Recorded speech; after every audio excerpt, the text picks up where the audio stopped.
BTech engineering అనగానే అందరూ CSC ఒకటే ఆప్షన్, సిఎస్సికి క్రేజ్ ఉందని అందరూ దానికే వెళ్ళిపోతూ ఉంటారు. సో ఇది కాకుండా ఇంకేమైనా స్పెషల్ కోర్సెస్ ఉన్నాయా మీ సందీప్ యూనివర్సిటీలో? మన సందీప్ యూనివర్సిటీలో సిఎస్సితో పాటు మేజర్గా చూసినట్లయితే ఏరోస్పేస్, ఏరోనాటికల్ ఈ రెండు కూడా మనకి ఇంజనీరింగ్స్ ఉన్నాయండి. ఓకే, వీటికి చాలా డిమాండ్ ఉంది. ఎందుకంటే మనం రీసెంట్గా చూసినట్లయితే ఎయిర్లైన్స్లో స్టాఫ్ క్రైసిస్ చూసాం రీసెంట్గా. అలాగే ఈ రెండు కోర్సెస్ చదివితే ఏరోనాటికల్, ఏరోస్పేస్ మనకి ప్యాకేజ్ కూడా చాలా హై ప్యాకేజెస్ ఉంటాయి, డిమాండ్ ఉంది కాబట్టి. దానితో పాటు బైపీసీ స్టూడెంట్స్ కి మనకి బయోమెడికల్, బయోటెక్నాలజీ రెండు కూడా 4 years ఇంజనీరింగ్ కోర్సెస్ ఉన్నాయి అన్నమాట. అంటే బైపీసీ కూడా బీటెక్ చేయొచ్చండి.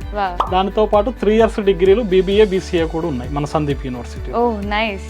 సో కేవలం బీటెక్ అంటే సిఎస్సినే కాకుండా ఏరోనాటికల్, ఏరోస్పేస్ వంటి హై ప్యాకేజ్ వచ్చే బ్రాంచెస్ కూడా మన సందీప్ యూనివర్సిటీలో అవైలబుల్ ఉన్నాయి. సో మీకు మీ ఫ్యూచర్ గురించి క్లియర్ గైడెన్స్ కావాలనుకుంటే, సందీప్ యూనివర్సిటీ వాళ్ళతో మాట్లాడాలి అనుకుంటే స్క్రీన్ మీద కనిపిస్తున్న నెంబర్కి కాంటాక్ట్ అవ్వండి.